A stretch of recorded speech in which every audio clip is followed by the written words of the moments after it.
Nagagalit ka ba? Nasasaktan? Nagmamaktol?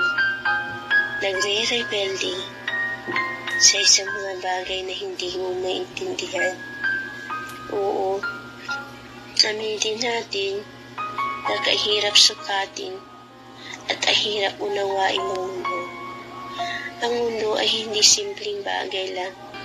Isipin niyo na nabubuhay tayo sa mundong ito ay punong-puno ng struggle, punong-puno ng pagsubok na dapat nating lambusan. Kailangan lang natin manalig sa Diyos upang patuloy nila tayong pangangalagaan at hindi kailanman ipaubayang mapapahamak.